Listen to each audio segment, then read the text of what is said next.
All right, I'm back. Got my wine. I must say something about this. This is a Apothic Crush Smooth Red. It's really good, kind of. I mean, I like it, but it's a little more fruity than I like. It's pretty sweet. It is from California. It has notes of caramel and a velvet smooth mouth feel. Let's try it again and see if they're right.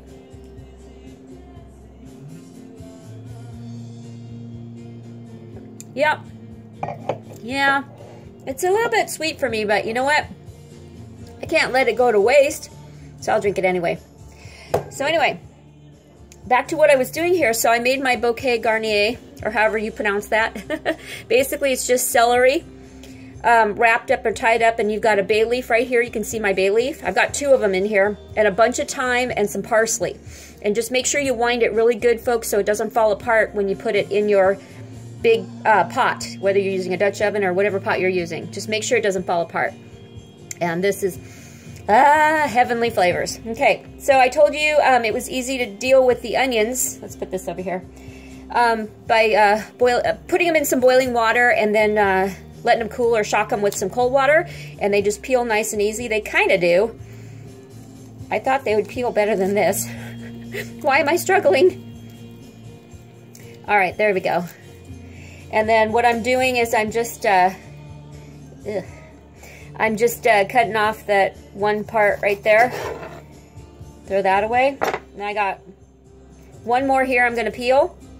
And then they're going to go into the pot with the melted butter, which I haven't melted yet. Yeah, see, I'm struggling here. I don't know why these are not peeling nicely.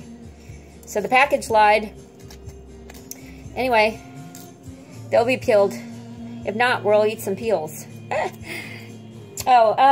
And I probably went a little overboard on the, when I made my bouquet. I went a little overboard on the thyme. I think it called for 1 sprig, and I just put a bunch in there because I just really like a lot of intense flavor.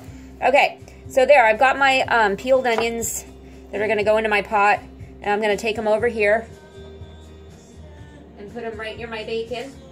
And I'm going to move my phone so you guys can see what we're doing here. Let me give my hands a quick rinse.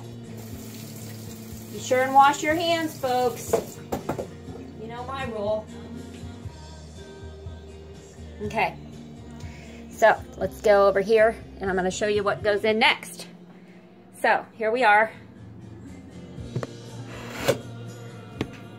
Ooh.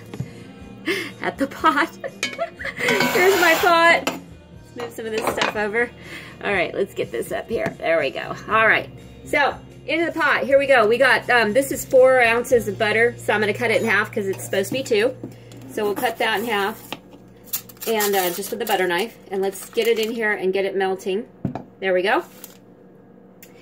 And then next, turn my burner on. Okay. So we'll get that nice and melted down. I've got my wine that I'm going to cook with right here. I actually probably would have liked drinking this better, but I don't want my beef bourguignon to taste too sweet, so I'm glad I'm drinking the other one that's really sweet and saving this one that had a really good bite to it to cook with, because it's going to add tremendous flavor.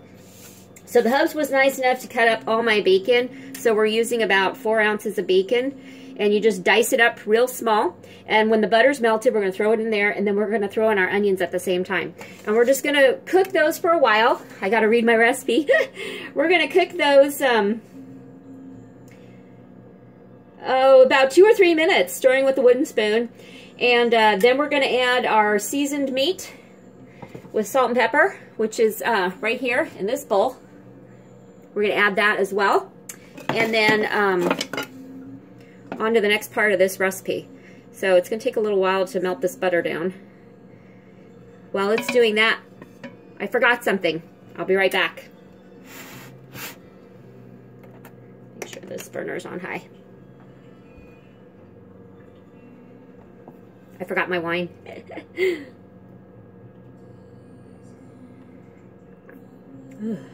Sweet. Okay. So, melt my butter. I'll be back. This will be a shorter video.